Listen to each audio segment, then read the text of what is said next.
we were talking about Arthur, and you guys didn't know. Can we just jump into it? Yo, yeah, go. Yeah, let's rock. Yeah. The beloved children's TV series Arthur, which I never watched an episode of. Not one. You're saying. Wow. Not one. I don't know. I feel like it was too young for me somehow, but you guys are like older than me and you guys saw it, so I don't know what my excuse is. Well, I had younger siblings, so I think I was just like, it like was forced into my life at some point. But you know what? I gotta say, I didn't have a bad time. I don't think I'm like that older than you. I think I'm like a year, maybe a couple months. I think the matter of even a year or two different. I mean, I don't know. My fiance Heidi's like 2 years younger than me, and just our level of like what was appropriate for you to watch as children's television feels worlds apart. Damn, you guys probably don't even like the same Pokemon generations. I know, man. Oh God, yeah, that's a thing. It's like young kids who like Sonic Adventure. What are you talking about? Get real, grow up. So get real, get out of here. Sonic Adventure sucked. I don't want that on the podcast. Well, sorry, Chad. Anyway, no further edits will be made. Me, who wants to bring Bunny Rabbit back from Archie Comics, they're never going to listen to me. So anyway, Arthur had a character, the Brain. Yeah. And you guys did not seem to know that was voiced by awful real life modern day person Steven Crowder. Well, I didn't know who the hell you were talking about. Bunny Rabbit was the one that was a little bit va-va-voom, right? Yeah, she's Rogue. She's Rogue from the X-Men. She is Southern. Okay. She was half roboticized, okay, but saved halfway through, so she turned what was an affliction into a strength, so she could be kind of a bruiser for the team. Mm. I do want to ask, like, doesn't Bunny Rabbit kind of suggest a more nuanced take to roboticism within the world of Sonic the Hedgehog? When you say nuance, I mean, it's like she was being half turned into a RoboCop and they pulled her out of the machine halfway through before it got her brain. So it was not a medical procedure? No, it was not like, oh, she needed this. Robotnik built her something to help a disabled character or like anything. Yeah. No, she was being turned into a soulless robotic beaten badnik, and they pulled her out, and now she punches people as rocket packs. But does this not suggest that there could be good applications of robot technology? I did not think on this day that Kevin Cole, my good friend, would jump on the podcast to defend the actions of Robotnik. That's right, Robotnik, not Eggman. I'm not. I'm just like, I'm not. I'd rather like take Eggman's side than talk about Louder with Crowder.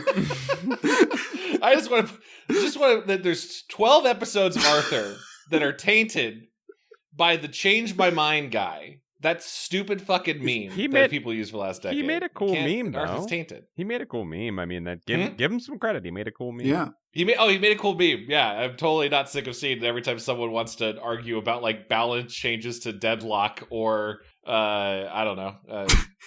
The bunny rabbit from Sonic the Hedgehog. Well, Chad, you are the one going to Reddit to seek out balance changes to deadlock discourse. Well, I need to know what the bomb damaged Bebop does. No, yeah, you know what? Bunny Rabbit should be back in Sonic. Changed my mind. Okay, so like, here's as someone who has no connection to the Sonic games outside of the early, probably 3. I probably stopped at 3. You didn't even do Sonic and Knuckles. You just did 3. I did. Or was Sonic and Knuckles after? Was that after 3? I thought that was after 2. I actually forget which one is which because I always locked them into the other. I think it's 2. I think it was 1, 2, Knuckles, 3. I think that's how it went. Not positive. But I will say that my knowledge, hard stop. I did watch the Sonic cartoon with Jaleel White. I watched that. I did play Sonic CD. No, wait, no, that's not specific enough. Which one, Paul? I don't know. God damn it, I don't know. There's the wacky Looney Tunes one, voiced by Jaleel White, and then there's the gritty, dark Sonic and his friends are freedom fighters. Chili Cheese Dog, probably the cartoony one. I mean, he had Chili Dog in each one. He liked chili dogs in both. Wow, there's literally no way for me to know. Was there anyone besides Tails? I don't remember, man. All I know is Jaleel White was there and it was cool. All I gotta say is listening to people talk about Sonic post like that era of my life is the closest I'll get to being able to peer through a portal into another reality. Like I could see a world that fully exists and people are caught up in it and their lives are entwined in it, and I truly cannot I don't know. I can't go through the portal. I can just look through and see it. Maybe I could step through, but I'm afraid of what would happen to me if I step through the portal. Was her name Bunny Rabbit before the robot transition? That's a great question, Kevin. That is a great question. I don't know. Just seems a little. That would mean she was like prophesized her parents. Well, that would mean her entire family lineage was doomed to be to rabbits. Yeah, and as we know, only echidnas have the gift of prophecy. So, oh my god, that's true. Now, Kevin, I don't know if you're joking with me. That's true. No, I've osmosed enough of this information from being your. I listen to you when you talk. I know echidnas have the gift of prophecy. I've been out there.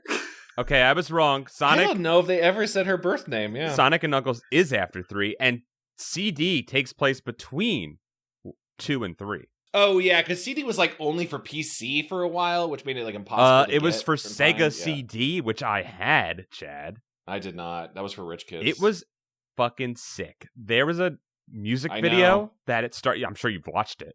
I love that music video. I wish all Sonic animation was like that. I would just watch that music video and never play the game. I was like, I don't need to play the game. I'm just here to watch the music video and listen to the sick song. I was like, he can rush, he can fly. Yeah. Yeah. I would put it in. I would put it into music mode, into CD player mode, and just put that in and listen to the track. I wouldn't even turn the game on. It's really good. It was so good.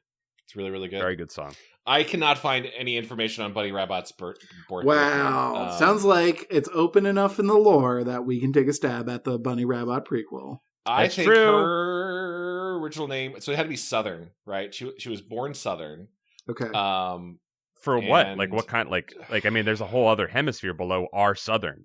Well, there's further Southern. Some weird stuff. There's a line that sticks with me from Sonic and Knuckles' super special Mecha Madness, where both Sonic and Knuckles are turned into mechanized version. They fight. It's fucking sick. Wow. But Bunny at one point has a line that really stuck with me.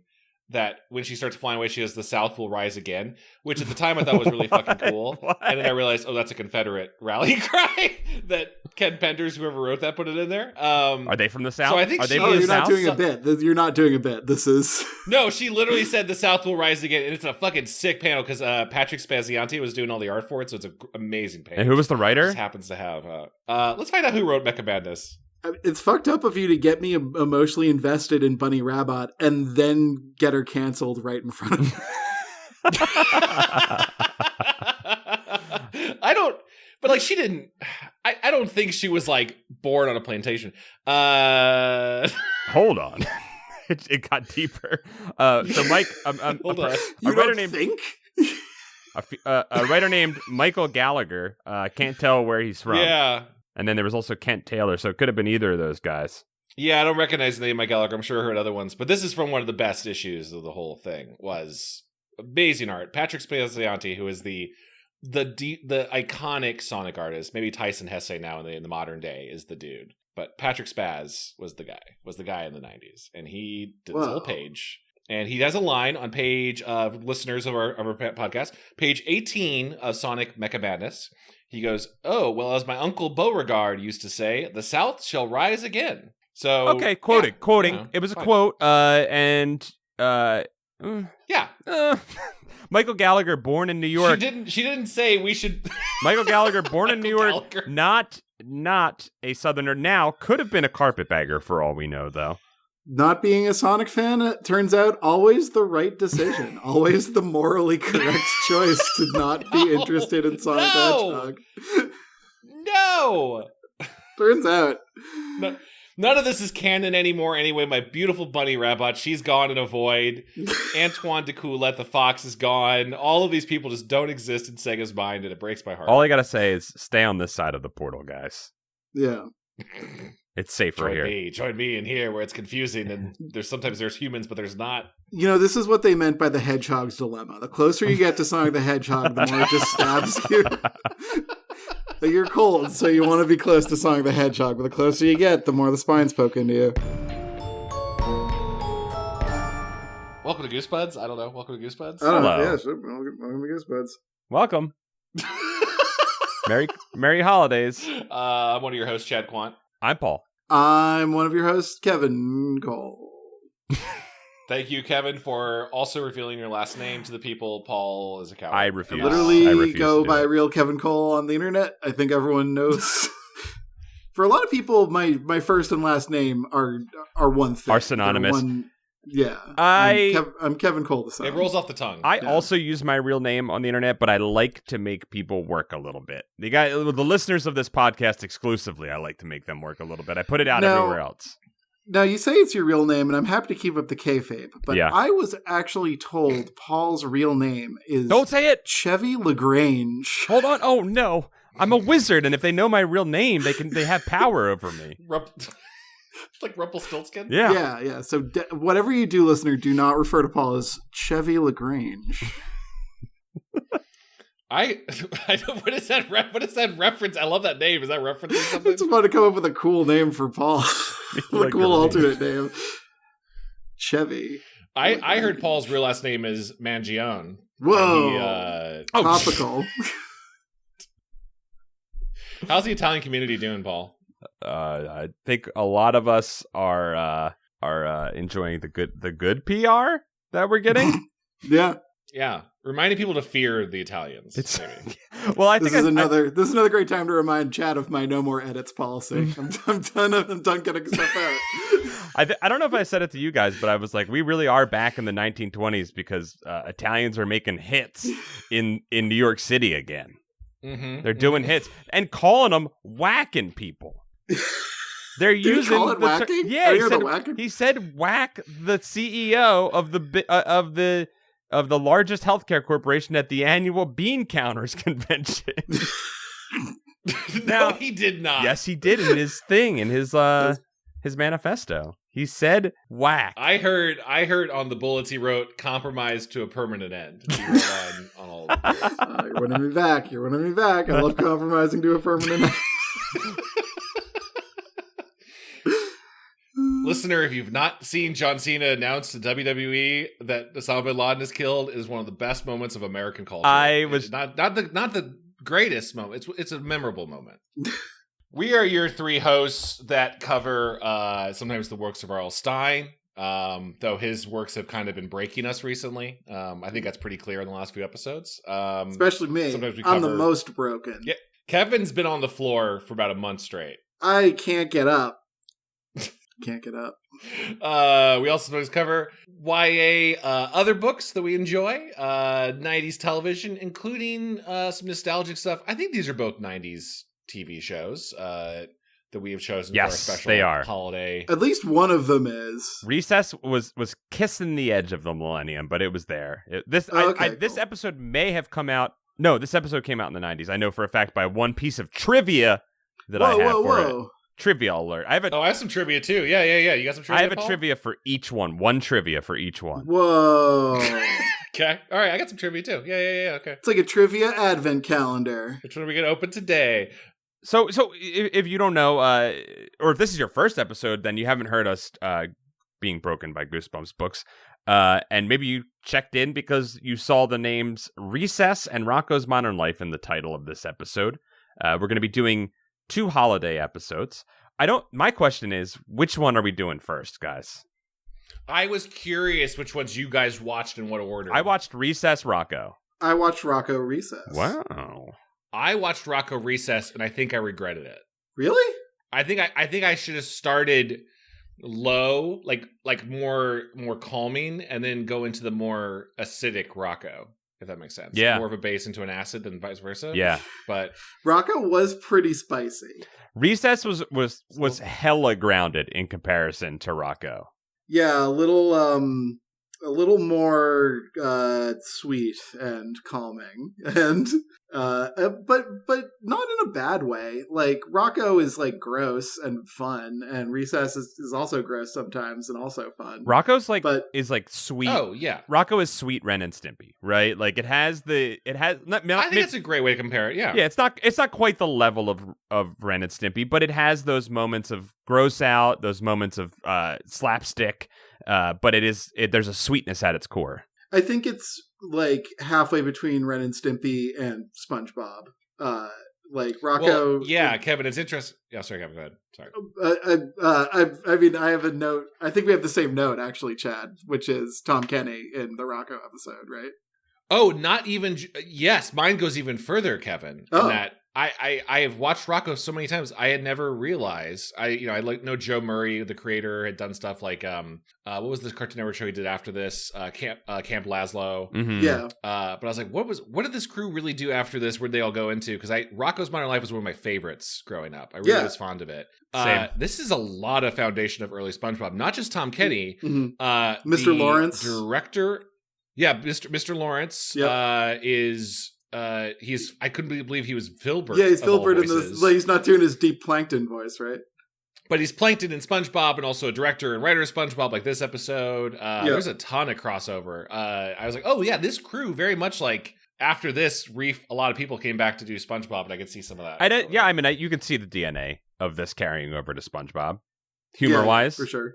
Yeah, but I think that Rocko is a little more mature. It's a little more like moral. Like SpongeBob. Mm-hmm. SpongeBob is about the characters, and Rocko is more kind of about like the situations. Like Rocko has a lot of expectations. Like modern life is supposed to be a certain way, and it's a little more adult. Yeah, for sure, it's more mature. Like you said, it's definitely satirical. I would say it's more satirical than SpongeBob. It's weird because even though SpongeBob, so much of it is about him having a job, he feels much more like a child. While Rocko's like, yeah, you seem like a bachelor in your 20s, right? Just trying to make it. Right. Yeah, you have a house. You can afford a house because it's the 90s. Yeah. Well, okay, so I think we should start with Recess because I think that what you're saying about Rocko is kind of it taps into the overarching idea I have about both of these two shows together, and I think I'd like to save that for the end. Okay, I have my 2 pages of notes in front of me, and I keep switching them around depending on which way the conversation's going.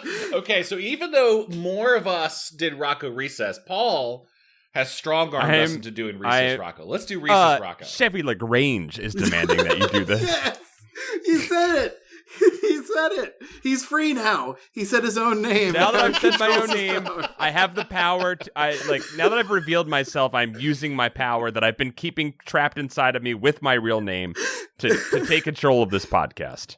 Paul, listen, Chevy LaGrange is very lol random humor, and I know that's not your favorite, but the fact that you accepted it is the greatest Christmas present I could ask for. Yeah, Merry Christmas. Now, I want you to know that I also will go by CLG, even though LaGrange is one name. CLG. Okay. All right, I'm going to see if Chevy LaGrange .space is available as a web domain. It's just a picture of Paul, just dressed in a Welcome to my Italian website. Yeah. So I want to start. I think I want to start off Recess with the Recess trivia that I have here. Please. This is a really sweet episode. A very nice little message. I think it's interesting who it's aimed at. This one is aiming at children, whereas Rocko, I think, is aiming a little bit more at an adult that might be watching it with their children. Recess, the Christmas special called what is it? Yes, Mikey, Santa does shave. Is that it? You got it. You got it right. That's it. Three points for Paul. This episode was scheduled to play on December 19th. It was delayed until a week later, the day after Christmas, because the Bill Clinton impeachment was going on, and Bill Clinton apparently had to come on TV when kids were supposed to be watching Recess and talk about the blowjob that he got. Amazing. And he was also like, and I want to watch that Recess. I don't delay the Recess so I can watch it. I need to apologize to the children who were not watching Recess right now. I know you want to know about what Mikey's getting up to. And I love that TJ. He's a real rascal. He's got a real good. He's got a cool. Spinelli. I like his jacket. Yeah. His jacket is cool. Hey guys, can Ronald Reagan come in here too? No, Reagan, get out of here, Reagan. I told you, I took over the place, and I'm only the only one allowed to get blowjobs in there now. Okay, chill out, man. Smoke a doobie. And what if Grover Cleveland showed up here? Now this is what I sounded like all the time. Hello, it's William H. Taft. Anyone have a bathtub in there? You know, we used to get accused of being high while recording, and it shows that we've fallen a little bit. We used to. It's happened. People are like, they must smoke. Who's accused us of being stoned on a podcast? Just search it. Just search it up. And like, I think we've lost our way. Not enough people have accused us of being high. Well, we're working on it this week. Yeah. I am sober as the day is bright. Wow. It was cloudy as hell. Dark yeah, it was dark and cloudy all day here. I don't know. It's not a good metaphor. This is bad. This is looking bad for you, Chad. No, I am. I'll think of another one. I promise I'm sober, y'all. I would never do a podcast stoned. I've never done any show that I've been on stoned. I would like to plead the fifth. And I will continue to plead the fifth as we talk about Recess a little more. So I wanted to cover this episode because it features the late, great James Earl Jones. Yes, in an incredible role. Oh my God, what a shock he was in this. I was stunned. Kevin, you told us he was in it, and I forgot, and then I heard his voice, and I got excited. It's almost a jump scare. Because it comes out of Mikey. It comes out of Mikey's body. It comes out of James Earl Jones's beautiful, deep voice. Comes out of Mikey's. Oh, Kevin, I need to clarify. That's not James Earl Jones's voice. I thought so. I thought it was. Yeah, too. that's Mikey's singing voice. Paul, do you know who I it do. is? You could say it. You get the joy of saying it. It is Robert Goulet. No way. That's Robert Goulet. Yeah, who I mostly know from the Will Ferrell SNL That's sketches. That's amazing, though. Yeah. That's even better. Yeah, it's pretty good. Yeah, I thought like, oh, they must have James Earl Jones double up, and there is not to jump to the end of this episode. There was a line where I was convinced, Kevin, maybe this is why you thought that too, where Gus, he's the little nerdy military guy, was like, yeah, Mikey, that voice sounds just like how Santa would sing, and I was like, oh, that's an internal meta joke about how James Earl Jones is Santa and also the voice you guys use. Nope, that was just a... Oh, okay. I mean, I think I like that even better. I just wasn't expecting... It's Recess. I wasn't expecting a cavalcade of stars. I know. Well, apparently, Robert Goulet... So they do a flashback in this episode to Mikey singing in another episode, and that was actually from an episode, and Robert Goulet did that singing as well. It is an incredible moment. I didn't know Robert Goulet's singing voice that well, and it's a beautiful, beautiful voice. So I wasn't sure because later on we meet the mayor and he says this is Arbor Day all over again, and I'm like, I don't want a repeat of Arbor Day. That was a good joke. Yeah, I loved that. That's my favorite joke of the whole thing. I mean, all right, hold on, wait.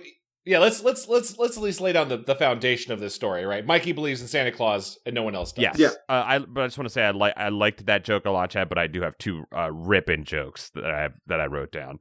But yeah, so like the kids are all hanging out. Mikey is writing a letter to Santa, and all the other kids are a little nervous because they're afraid to reveal to Mikey. They feel as if they should reveal to Mikey that Santa isn't real. Also, there is a B story of the janitor who is hoping for snow, and that's just about the whole extent of that story. It's a very light B. It's a lowercase B plot. It's a runner. Yeah. It is a D story. It is a like. I was gonna say a Z story. It's just sort of a tempo keeper kind of thing. Like, time has passed, so we're checking. It's something to get out of the scene while it's at its peak, to get us out of there real quick, right? I did want like a little more of that storyline where it seemed like it was unclear. Did he wanted it to snow? I think because he had just a bitchin' snowblower, right? I thought it was interesting. This is probably an animation thing. At the end of the episode, it snows, right? You know it's snowing. Mm-hmm. Any smart viewer knows, well, it's going to snow. I was blindsided. And the button of that at the end of the episode is now the janitor gets to power up his sweet snowblower rig. Yeah. His face looks like he's just disassociating while the snow blows. He drives through all the kids, like no heat to all of them. It was like he just went into autopilot. It was very funny. It was probably not intentional. I think, not to I did really like this episode, but some of the animation lacks a little impact. Yeah. And I also liked this episode, but so watching it recess into Rocko, I felt like so much more happened in the Rocko episode. Like, this is like Spartan than the amount of story that occurs within recess. It's not like mid-Family Guy. Like, it's not like puppety, but it is just a little... it's lacking a little spice sometimes. Yeah. It's weird enough, I kept getting...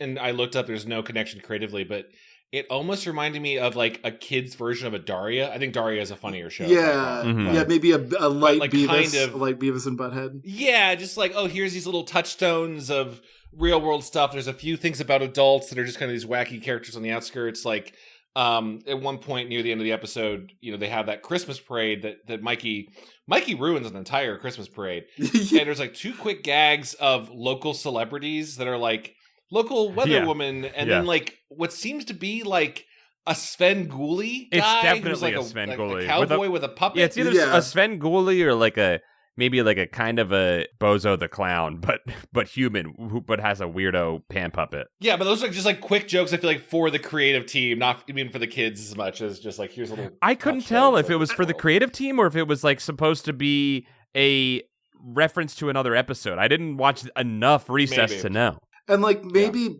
BoJack Horseman has like spoiled me with background gags, but like the fact that like when you see the street scenes, there's just a restaurant called Restaurant and books, yeah. Oh, I always look at those. There's one just called Plus, and just said Plus and everything. Yeah, that kind of bummed me out a little bit. It's hard. I know they made this on a shoestring, and they were doing the best they possibly could. Yeah. Oh, this is season 2 as well. The fact that anything exists is a miracle. Yeah. This is season 2, so we're early Recess era. Okay, so Mikey is a religious zealot. He believes in Santa. The most innocent boy. I thought it was hilariously sad that Mikey reveals that he's still writing letters to Santa Claus in what, third or fourth grade at this point, I assume. Yeah. Yep.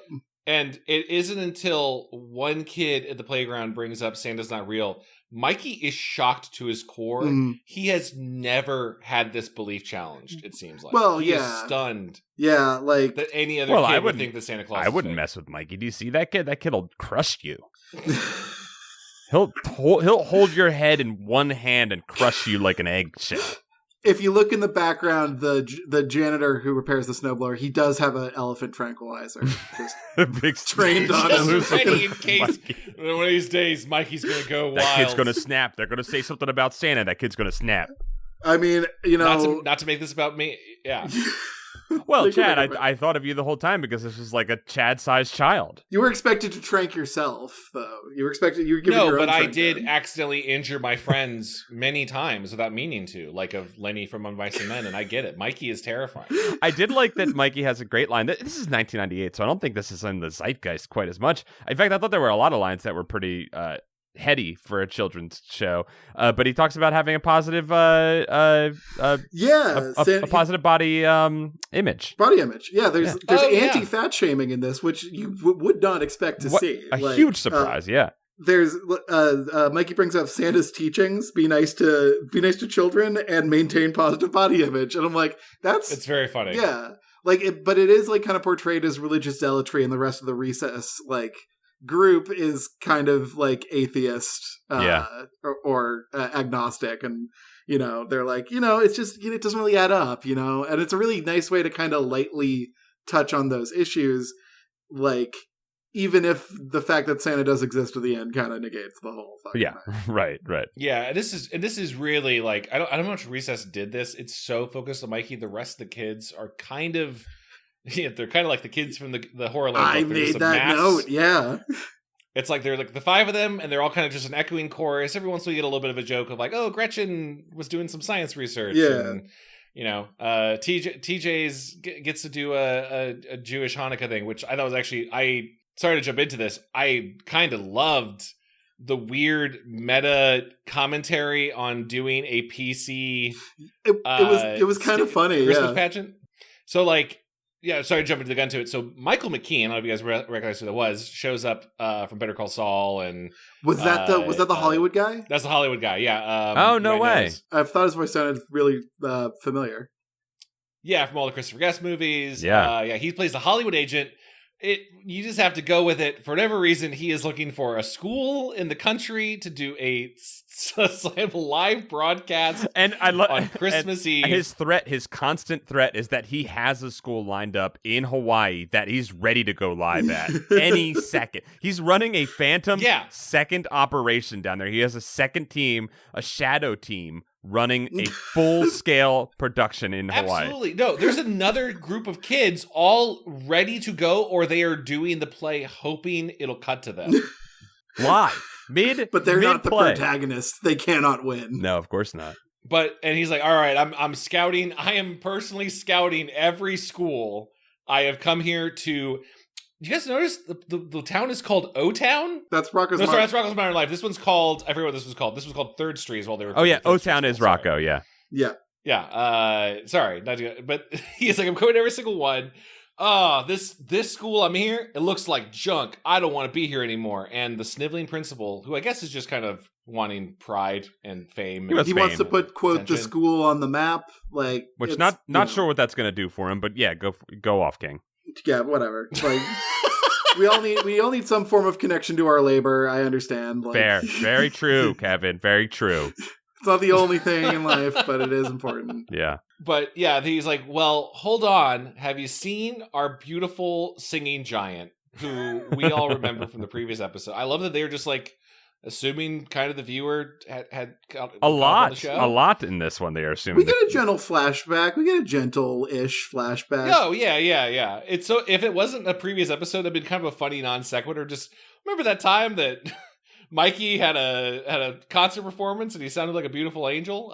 Mikey gets a wonderful line referencing his singing when he says it was like breathing for the soul. I had that written down too, Kevin. I love that line. It was like breathing for the soul. Mikey gets tons of good lines. He really does. I have another one that's a Mikey line. Sadly, I had to give Randall one of the other good lines, which comes up after this scene. But we'll get there. Randall's the worm. He's the worm tongue, right? yeah. Mikey sings. I almost called him Michael. Mikey sings. It's beautiful. It's Robert Goulet, and this guy is sold. Then they're back out on the playground, the recess yard, and Santa is having another letter scribed to him by Mikey. And Randall comes up, and Mikey asks, "What's Santa's zip code?" And Randall says, "Santa's zip code? That's easy. It's all zeros, like you." Sick savage burn by Randall. I gotta give it that one to him. Is that true, by the way? Is that like the post office like code of like, if you want to write to Santa, put 000?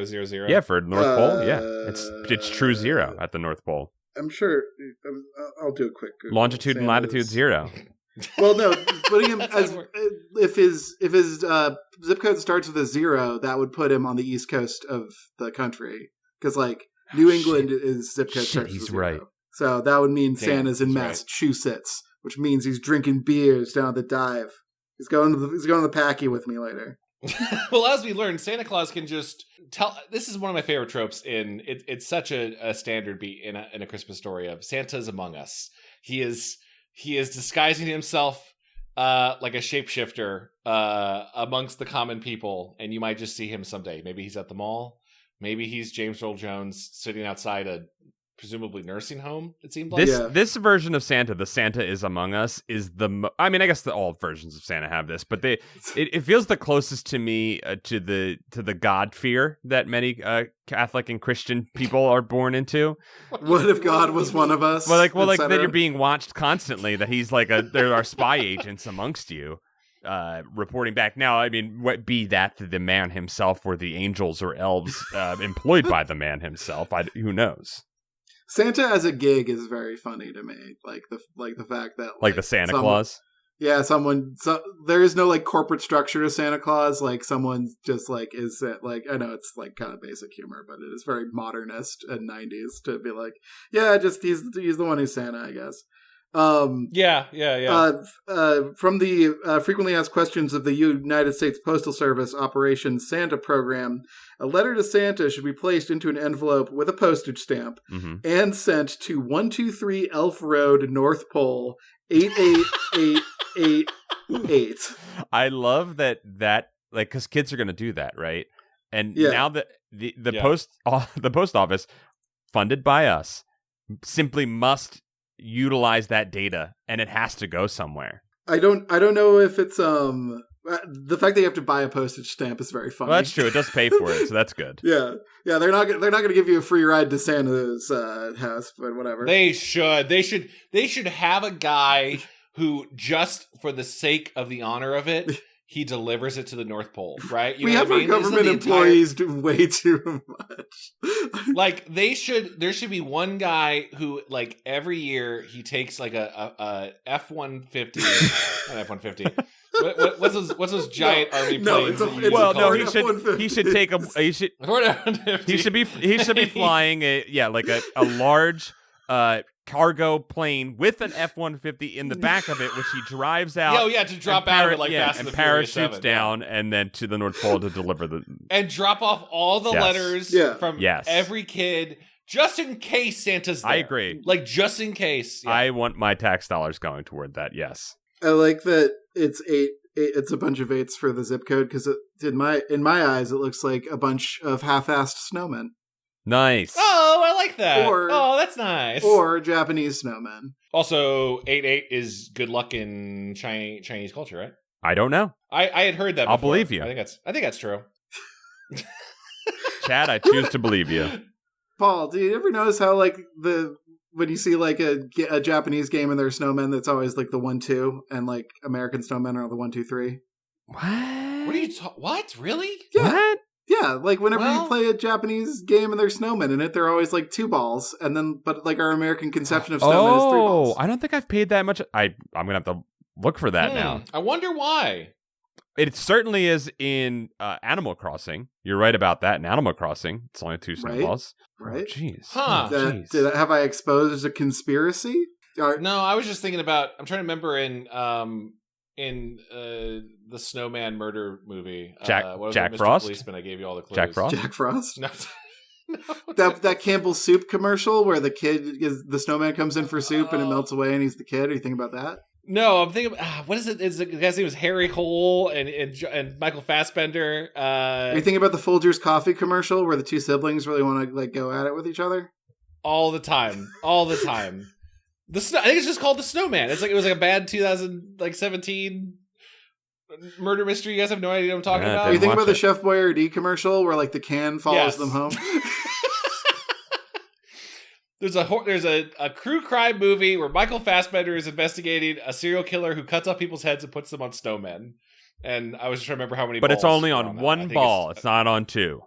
Yeah, it's on 2, and that's the big clue. The killer is Japanese. Do Americans have a secret third part of their body that they're not telling people about, and that's why we build 3-tiered snowmen? Or do Americans make an inefficient snowman with useless extra parts just because we need everything to be bigger? No, you need you gotta have that mid torso, the thorax for the buttons. Yeah, how many legs does a snowman have? That's a great question. So Mikey has it revealed to him that Santa isn't real, and the kids try to break it to him softly, but he refuses to believe, and he says he's going to prove that Santa that Santa is real. Takes them on an exodus through O-Town, through New O-Town, and we're just calling it also. It's all connected. It's all the United Cartoon Theory. First stop, mall. They go to the mall. Santa, classic mall Santa situation. His beard gets removed by himself in front of them. He's also he assaults Mikey. That's not a thing Santa would do. Yeah, well, I guess. What do you mean? Mikey jumps on him and he pushes him off. He's right. I was going to say Mikey did technically hit first by accident. Well, I think he did. I think Santa needed to be the adult in that scenario and just kind of gently remove Mikey if possible. No, he needed to be the bigger man and take his There was that's another one of those where I don't know if that's for kids as much as adults. There's a joke of where's the other Santa? And then the very dry teenage worker playing the elf is oh, he's in the food court eating food, and then that's where he always is. God damn it! It's just a little. It felt very it felt very classic holiday humor stuff in this one. There were a lot of great jokes in this, but it also felt maybe a little rote. Right, so they do this. Then the next stop is the parade, which we talked about, where we see a couple of gags about the town's celebrities. The mayor is playing Santa, and his beard gets ripped off. We get 2 beard rip-offs that prove. Yeah, they could have maybe come up with another reason how he comes out that he's not. Yeah, Santa. I just feel Mikey. I feel in comparison to the Rocko episode, right? Rocko was just pure brimming with creativity. This one felt like maybe it was just trying to get through the Christmas episode. There's not a lot of breathing time in this either. Rocko has some time where he's just walking with his shoes squeaking and there's cartoon farts in the background or whatever. There's a dream ballet in Rocko too. Yeah, there's Ghibli-esque empty space in Rocko's Modern Life, and in Recess it's very pattery, you know, like they're always like fucking quipping and talking all the time. You're making me realize that structurally, and I think we all like this Mikey. Yeah. Recess I do. I really do. Yeah. The more interesting probably heart of this story is just Mikey trying to prove Santa's real, and this like the consequence of, well, there's a big Hollywood show and Mikey has to sing, but he needs to believe in Christmas to do so. Actually, you almost like don't even need that story, right? Like the more important part is just going down the gauntlet of fake Santas before he, in his lowest moment, has said, I'm not doing the show. Screw the production. I don't care if there's a live simultaneous broadcast waiting for me to sing my pipes. I'm sad. And then he runs into I think it's a little bit of a missed opportunity to make Mikey kind of oafish in this pursuit, where like he's kind of like, he kind of goes a little too far. Like he kind of becomes a dickhead in order to prove Santa's real. And like, I think probably would be more interesting if like one by one he just talked to the other kids and like sort of made his assessment from there, and maybe he himself was like gently worn down and was convinced that maybe there wasn't a Santa. That's maybe a little too cerebral. It's probably funnier to see beards getting pulled off or whatever. But was it that funny? No, it was. It was what it was. I think there were funny things happening, but the physical gags were never funny. Those weren't the funny parts, really. I love the high-mindedness, though, of this being about addressing different faiths, like different, like, essentially beliefs. Like, right. We don't really believe what you believe, but we still want to be friends and we like you. Like, you know, we'll tell you, like, why we believe or how we got there. And we don't have a problem. The kids actually like that Mikey has his beliefs. Like, I actually would have liked to have explored that more. And again, it is very much paid off as but kind of a meta joke about, you hear Michael McKean, the agent, saying like, "Oh, I even got someone to be King Kwanzaa." Yeah, we invented him. Yeah, this can be so politically correct, no one can get mad. Right. And then he calls what we would call the woke mob these days. It just shows there are no new problems. It's all the same shit over and over again. But he references jingle-brained political correctoids. That's right. And I think it's interesting because then I actually really liked, maybe I'm woke, but I liked that there was a Christmas play of just like, here are all of our beliefs. TJ gets to celebrate how great, being Jewish is. TJ gets to be King Kwanzaa. Yeah. I love that Gretchen and Spinelli Druid mention was sick. That should have been the meal. Like they were like, here's a little druid spice for you. I'm like, can we just like talk about that? Can we just talk about like druid truthers?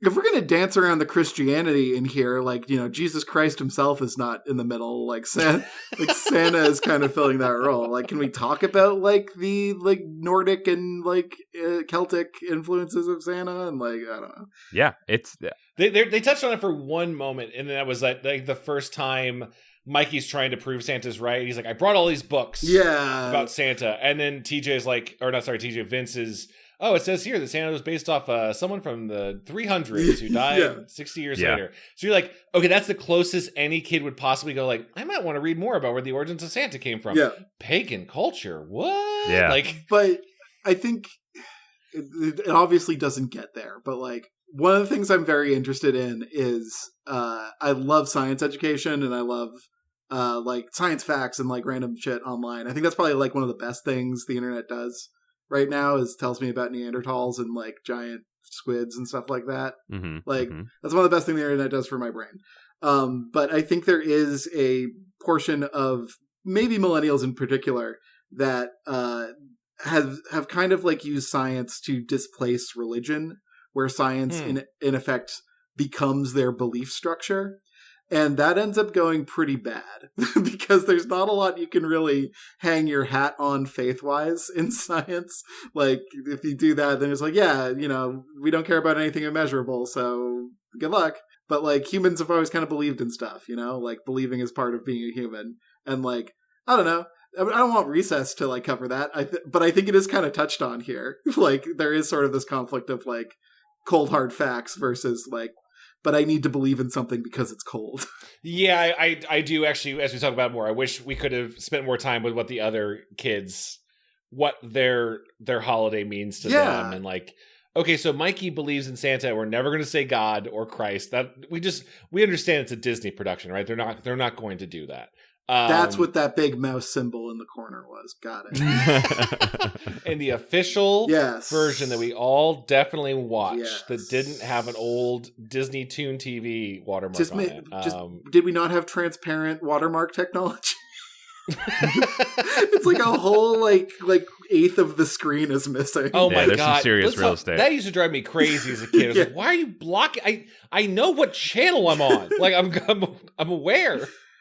Real quick, I wanted to ask you guys, when Mikey's walking down 3rd Street, there is an electronic Santa machine saying bye, bye, bye. Does he call it a capitalist dupe?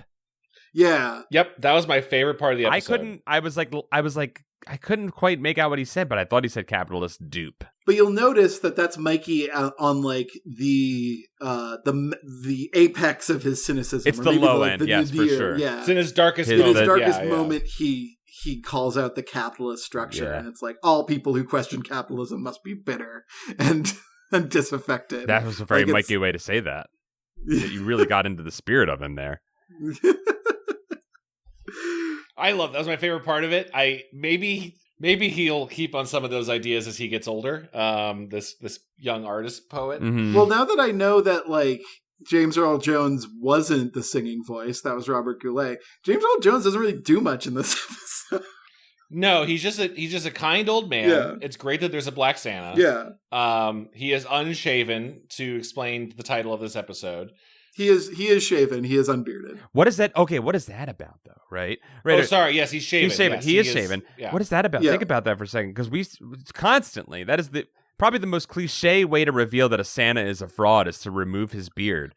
So what is it saying by being like, oh, he doesn't need the beard, right? I think it's trying to challenge like the title can't be Yes, Mikey, Santa can be black. Like, right. It's trying to challenge your idea of what Santa looks like. Yeah. Yes, Mikey. Jesus. Yeah. Was maybe Jesus dark. wasn't white. Yeah. Right. Yeah, I think like that's what it's about. Is I think this might have been kind of lost maybe in like the rewrites or something like that. But yeah, I think like maybe a theme of it could have been finding Santa in an unexpected place. Maybe Santa doesn't look like the Coca-Cola Santa. Maybe he is Dutch. Yeah. Maybe he's James Earl Jones. But you're making a point that maybe my note before on having 2 different reveals of fake Santas by the beard coming off was almost a smart literature. So that the true Santa didn't have a beard exactly. Maybe that's part of it. It was a smart literature. The fact that we can engage with this on like themes and like ideas and morals and like complicated like theming, like this is already like the fucking best day of my life. Like, right. And like and the funny thing is that the Rocko, even though I had more fun with it, probably has far less themes. It's the most. It's pretty bog standard. It's pretty bog standard. Let's get into Rocko. Let's get into Rocko. I would say that I think the recurring imagery of the constipated cloud that can't shit snow is fucking amazing. I love that one. Yeah. Okay, we're getting into Rocko. Before we get into Rocko, any last thoughts on Recess? Before I want to watch more Recess. Is my thoughts on Recess. I like these kids. I like these ideas. I like the timeliness. Mikey mentions like Santa transitioning to the internet. That was a great line too. I had that. Yeah. Once he goes online, it'll be way easier. Great. But I don't know, Mikey, if that's entirely true. That might not go so well for everybody. For a few years, Mikey. For a few years, beautiful years. There'll be actual websites. It's all out. You're going to have a great time on the internet, Mikey. It'll get us organized, but it'll also get some people organized. Yeah. You know what I'm saying. I do want to say, Kevin, you were talking about like kind of the religiousness of this. After watching this episode, fiance Heidi showed me there's an episode of Recess that's been kind of banned. It only aired once. That is essentially Spinelli becomes a cultist. Uh-huh. Cool. In that they worship a girl who called just Swing Girl or like Flying Girl who she says saw do a full loop on the swing set. 360 loopsie daisy. And then that girl disappears, and so Spinelli becomes essentially like a prophet of her. and it was pulled because it was coming across as too religious. Interesting. And the creator of the show or the producer said, like, Disney said, like, yeah, we can't do religion, guys. We're Disney. Well, like the tribal coded younger kids on the playground are already walking kind of a line. Yeah. They're like, this show like isn't like magical black man Santa aside, like Black Santa stepping in to fix white kid Mikey's problems is also a little bit of a trope. That's not Savage Wasteland Kindergartners was always my favorite joke of this show. I do think there's a couple times like, they're looking a little too live and let die kind of or something like where they should just be Mad Max kids, right? That's really the core of that joke. The kindergartners are unhinged. I think the show was getting some cool stuff under the radar. It's a shame that they couldn't go even further into it, but yeah, for ABC Disney. Well, with Disney pulling their like trans storyline from the Pixar thingy, like that just announced came out today. Yeah, the baseball show. Yeah, and they've pulled that Moon Girl Devil Dinosaur and episode folks like last week or two. Yeah. Folks like Alex Hirsch have spoken up. Like Alex Hirsch already kind of like a mixed like personality in some people's eyes, but like pointing out that, you know, Disney projects being progressive until it gets in the way of their profits. Oh yeah, I'm more like this entire time of Recess, even for the 90s, when I'm impressed that you guys were able to slip some of these jokes, even a single anti-capitalist joke, under the radar for Recess. Good job, guys. Well, I would say this is to transition us over, I'd say this is an especially bawdy Rocko's Modern Life. Like, this is I know Rocko is like a little gross and a little sexual and a little like adult sometimes. I mean all of those in like positive, fun ways, and that's why I loved it as a kid and why I really want to watch it again as an adult. Mm-hmm. But like, I think it's especially unhinged in this particular Christmas episode because isn't this like a VHS exclusive? I think this was on TV, but I think it did. I might be thinking of the Recess episode. I did read about that. I don't remember. I remember the Elves, but I don't think I remember actually seeing this episode. You might be right. I had seen this episode. It came to me a lot like, oh, I remember this little guy. I remember him. So I think it was on TV. Yeah, the little elf is a great design. Yeah, I think this might have been a VHS special. You might be right about that, Kevin. Yeah, and I think they kind of got let off the chain just a little bit, just because they weren't in like public syndication or whatever. Yeah, I mean, there was a period of time where Nick was not to give Nickelodeon too much credit. I think they were able to get away with a little bit more because it was like a cable channel. They were the Fox. Yeah. They were the Fox of child's programming for sure. When Nick knew how to be its own thing, it was an incredible channel. Like, it could do really cool stuff. Yeah. And I think the show, from my memories of Rocko always touched on a little bit of anti-capitalist ideas. It was always satirical of capitalism. The credit card episode of Rocko's Modern Life. Yes, that's one of my favorites. I think about that for the visit where they drive up the repo, yeah. Where they drive up the garage all the way to the top, and his nose starts like gushing blood. Yeah. Oh, now I remember that. Yeah, I mean, maybe something we covered on the show. My favorite episode of this that's gotten better as time has gone on. The Wacky Deli episodes where they make a cartoon. Yeah.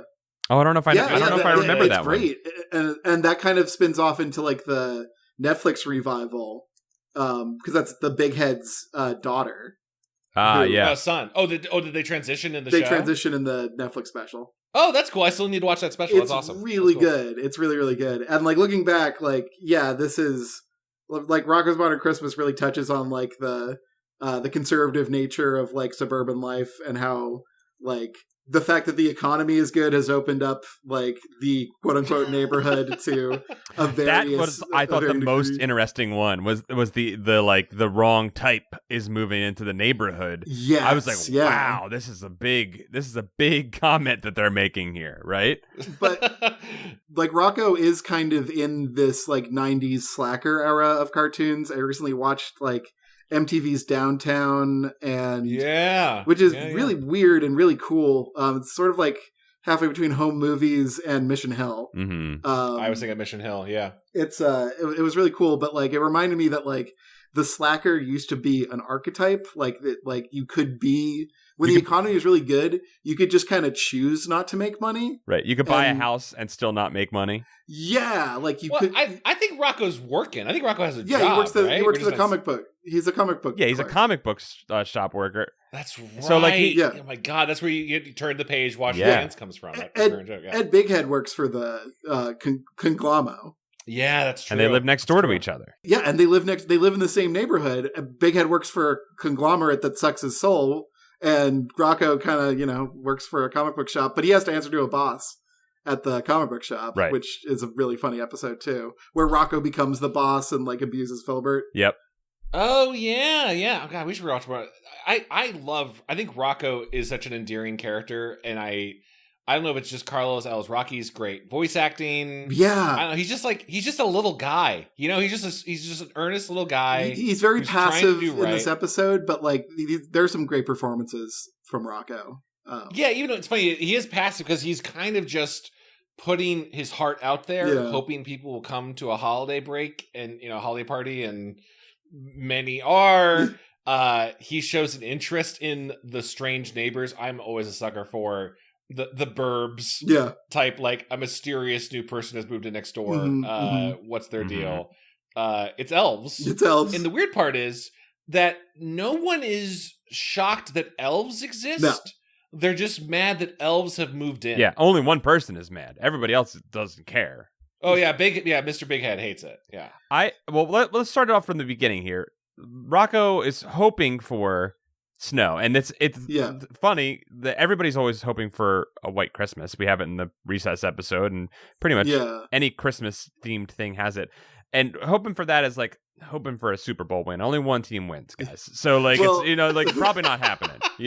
Well, like with both Recess and Rocko, they're both postmodernist. Like the modernist idea, like the way it should go is Christmas. It snows on Christmas because that's what Christmas looks like. And postmodernist is like it doesn't snow on Christmas. It rains. And the Coca-Cola polar bears are on icebergs having a great time, and there's nothing melting. Yeah. Everything is fine. I love all the rain in this episode. Like I love all the animation touches. I love the constipated cloud. The constipated cloud sequence at the beginning is like, and at first I was like, you can read this as a fart joke, as a poop joke. And then it does shoot out a single icicle, a concentrated. He does drink a can of prune and that's what juice. I was going to say. I was going to say like, we do come back to it and drinks prune juice, fully cementing that this was a poop joke. It's so good. Like the fact that they keep going back to it. Like the first thing is like, okay, here's some funny expressions, and like this was probably really like fun to board and animate or whatever. Yeah. I'm like, okay, that's kind of a good joke. But then like the slow escalation of the prune juice and stuff like that, and the fact that it's love at the end that gets him to shit out all the snow. Like, yeah. I like that he hits him with the ice cube and it knocks him out, and then we do get the dream ballet, and it's nice, like I don't know, it's not the normal Rocko intro, and it's a nice little like segue into something a little strange and a little off kilter, and maybe it is because it was VHS. Why don't you explain what you mean by the dream ballet, by the way, Paul? So that would be the opening segment, where instead of the regular Rocko's Modern Life, where he's in sort of like a weird like negative space where he's interacting with characters and the TV is trying to eat him, like he's in a more like Rankin Bass style Christmas intro, ethereal Christmas space. With the other characters, and it's not real. It's just the intro to the show, but it is like that's the modernist part of it, I guess. So we have him wake up, and then he decides to throw a party to try and cheer things up. He just wants his boys. He just wants to hang with the boys. Yeah, that's right. It was supposed to be a small hang, and it quickly gets out of control. Hef invites his family along. I love Heifer's family. Me too. Now here's my trivia piece, which I didn't know because I didn't know when I watched the show who she was. Heifer's mom's name is Virginia. She is Virginia Woolf, after the artist, the stream of consciousness author, Virginia Woolf. Incredible. Paul, did you get the other celebrity reference in the? Do you know the name of the foot? No, actually, his name's George, right? How did you? Where is his name mentioned? They say Dr. Hutchinson says his name. It's George, right? It's Gordon. Gordon. That's it. Gordon Lightfoot. There you go. I don't know if it's a Gordon Lightfoot reference, but it made me chuckle. I just want to say this is a great standard example. Not to knock Recess because I had a lot more cast in it, and there's a bunch of stud casts. When you look at the cast of this, there are 5 voice actors in this cartoon. These are all talented. Like Carlos Alazraqui is doing Rocko and Spunky and Gordon Lightfoot. Tom Kenny is doing Heifer and the dad, additional voices, but like Charlie Adler, who is like a legend, right? It's not just Ed Bighead, he's Mrs. Bighead, Grandpa Wolf. Like people are doing a bunch of different voices. Like Filbert being the same voice as Mr. Lawrence is crazy. I don't know. Yeah. I really appreciated the skill set of this cast. Tom Kenny's dad elf voice is really fucking funny. Yeah, the dad elf was incredible. The vocal fry on the dad elf and the understated performance is just... Who did, because there's the other elf that's named the one that like had 3 feet and brought snow. Mitch the 3-footed elf, yeah. Mitch has 3 foot. Who was like, I'm here, daddy. Like that's just them having fun, right? There's no reason for that. It's just a silly thing. Another favorite of mine was when Rocko goes to the mall and he sees the fruit cake man. Which, oh my god, it's such a weird sequence. Incredible moment. It's just a fruit cake man is taking the place of Santa. There's no Santa in this one, which is great. Fruit cake man is sitting there, and he has the only line that fruit cake man has is, "Bring the children to fruit cake man. I love the children. Go on, take a gift. I feel nothing." I think it's absurdity that's hitting better than even like Ren and Stimpy, which, listen, there were some classic animation episodes of that show. Yeah. They would kind of lean more on grossness, right? Absurdity. This is like wacky. It's wacky and it's kind of moral. Like Fruitcake Man actually does feel pain. Like it's not just like a... when a child eats half of his cheek and he screams and I mean, like it feels absurd, but none of it feels like trying to push you away. It all feels like it's trying to draw you in.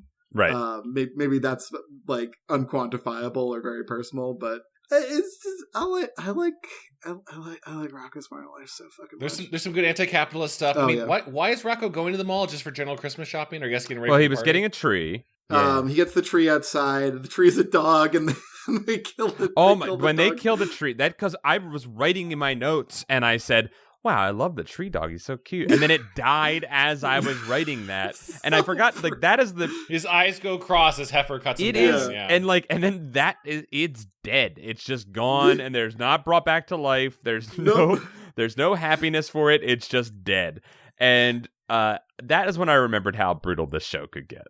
I mean, it is like I'm more against trees in the home because as a landscaper who does like burn piles once a year, I see how fast those things go up. They're a big fire hazard. Uh-huh. I thought you were going to say, because I don't know about you, Kevin or Paul. I guess we're all cat dads. I can't have a tree in here with this cat, with this big old orange tabby. He's going to just destroy that thing. He's going to eat the whole thing. Hooty's a good girl. Yeah, ours don't go in the tree, thankfully, but we've had problems before where trees have gone over because of cats. This is probably something in all of our urban cities. I came from Indiana where we would go out and go to a tree farm. It's still very cynical and kind of strange to like grow a tree just to cut it down, right? Yeah. But at least like naturally born trees, right, that have been planted for several years, that felt much more magical and charming than going to what out here in Burbank is like, you go to a parking lot and the trees have already been cut and there's just guys like who will just throw them in a truck. Like it just feels so soulless to me. Not judging if any of you guys want to do that for your trees, but like it doesn't feel the same. I think Rocko nailed it. I like that Rocko challenges that as a tradition. I like that Rocko's like, hey, maybe it is kind of fucked up just to raise something to watch it die because we've always done this. And I don't know. I think like the Christmas tree is supposed to be more of like, I like it when it's like, in a town center or a park or something like that. That's the better version of the Christmas tree. And like the true way that it's supposed to work is for the Druidic way is it's supposed to be a bough or a wreath of green. And the idea being, especially if you do it in a wreath, it's the eternal life. It is a representation of enduring through the winter. Oh, and yeah. The indoor tree to me seems very nuclear family, right? Like it seems like we have to bring everything into the home, and everything only exists in the home. There's no community. We need our private tree, right? Yes, our own private tree that we look at, and our private dead tree. Yeah. I didn't think we were going to go so hard on indoor trees. I love it. I love that we're all taking a hard stance on it. Honestly, like Rocko got me to kind of like question that. Again, I wouldn't be like indoor tree, huh? Somebody wants to die and also hates life. Like, yeah, I gotta say, I don't have anything. I actually like the smell of an indoor tree. I think that's nice having that smell in there. But I love the smell of an indoor tree. But it can also be accomplished with a fine winter's wreath. You can get the same vibe, so you don't have to.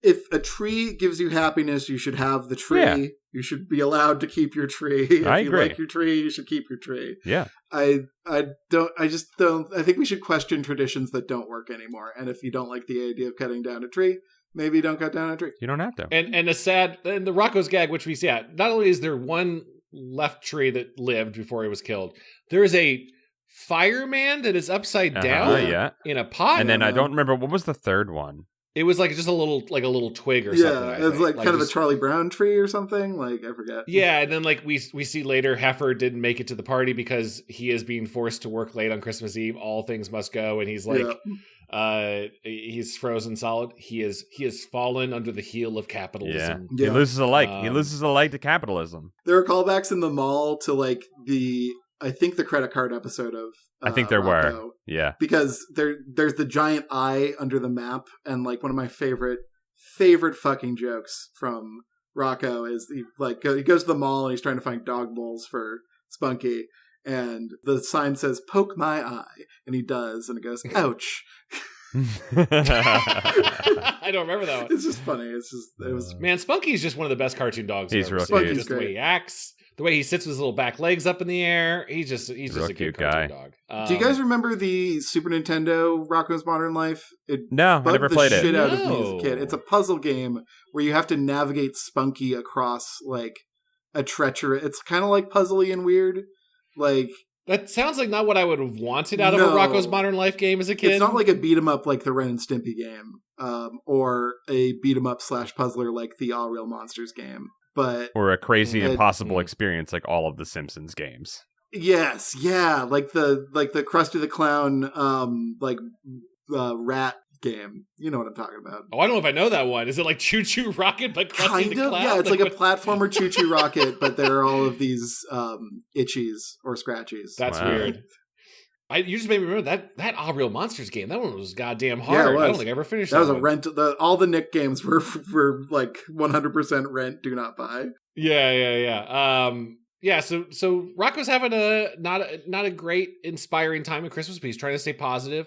I think at this point, is this before or after he has gone over to his elf neighbor's house? This is before he's gone inside. The elf, the different designed elf follows him to the mall and ends up in a shoe inside of the crocodile shoe store.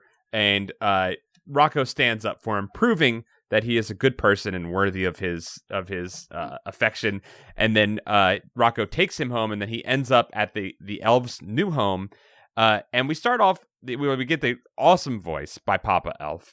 And then we get, he is brought inside, and we get the Elven dance track, which kicks ass. That song has been stuck in my head for 20 goddamn years. I gotta listen to it again. It's a banger. It is a banger. Yeah, and then we get to see all of the elf experiments that they're doing. It's not explained that they're making toys for Christmas. They're just making elven contraptions, right? And we get to see all of the elves' asses with their names on them, like Drill Bit, with their Juicy Couture, sweatpants that they have on, right? Yeah, I guess named by Papa Elf. Yes, he is. Off of tools, except for one named Mango. Now that's a funny joke. I was feeling fruity. I was feeling fruity. I also love the line where he walks in and he's seeing all the inventions, and one of the elves is testing like a laser Santa thing. I want to talk about laser Santa's so good. I love the quote is okay, Control, we're gonna try the ho ho ho button again, and then the laser flies and Papa gets him out of the way. The elves are building a mecha Santa. I think this is potentially one of the most interesting depictions of the Santa legend that I've ever seen. Mm-hmm. Now, they never saying this, But if we are to believe these are Santa's elves and they are building like a Men in Black alien inside robot human ambassador, the belt, the stars in Orion's belt. Right. Yeah. This would imply to me that either Santa Claus never existed or he has died at some point, and the elves are continuing his tradition by doing all the work and making proxy elves Santas. Move into every single neighborhood in a house in every single neighborhood, set up, build their fake Santa, their faux Santa, release him into the neighborhood, and then leave, right? And then return. Set up and reproduce. Like these are all the children of Dad Elf. That's true. They do. They are. Yeah. Maybe they're asexual, where like the dad lays an egg or something. Yeah, that would track. But I just love that. Like, I don't know if I've seen that depicted in a Christmas story before, because usually you need Santa. I just watched Red 1, and that movie is an absolute garbage fire. But you're like, Santa's I never would have guessed. Oh my god, it's so expected. It's so weirdly not fun for what it is.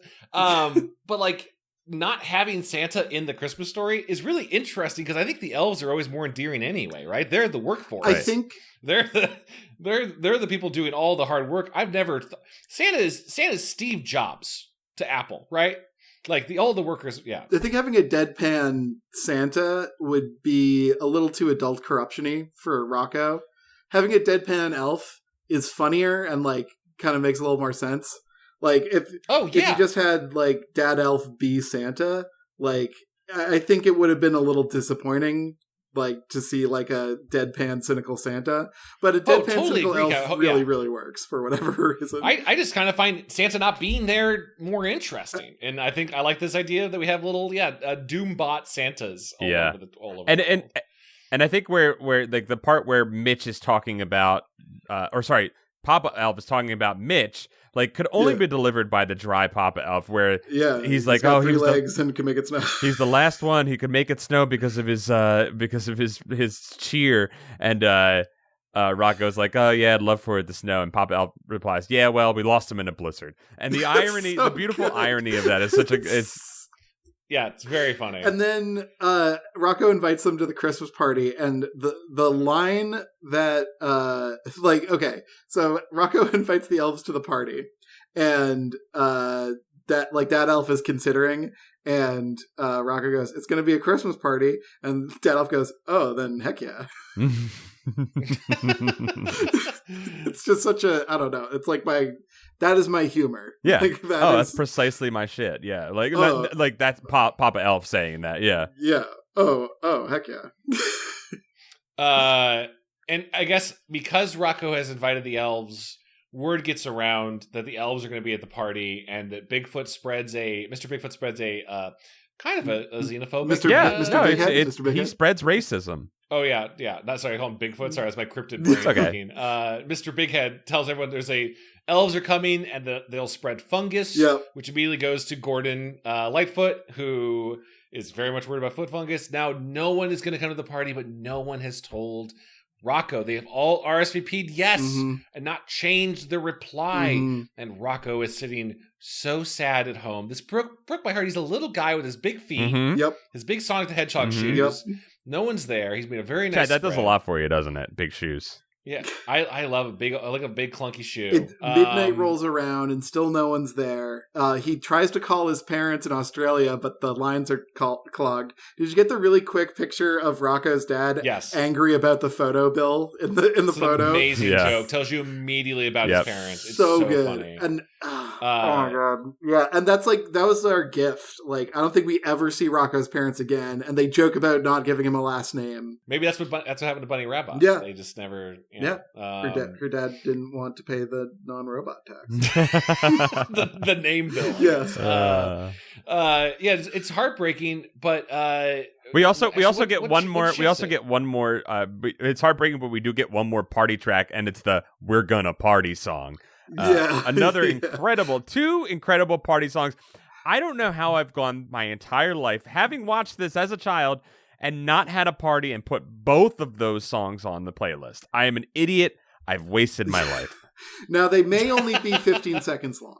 But in the right I would like to find an edited version of it. Rocko's Ho Ho Ho remix, 10 minutes, 10 hours Surely long. on YouTube, somebody has done a full cover of these songs. Baby elf shows up. Rocko spends Christmas reading the night before Christmas to the baby elf. And fills him with cheer. And Spunky.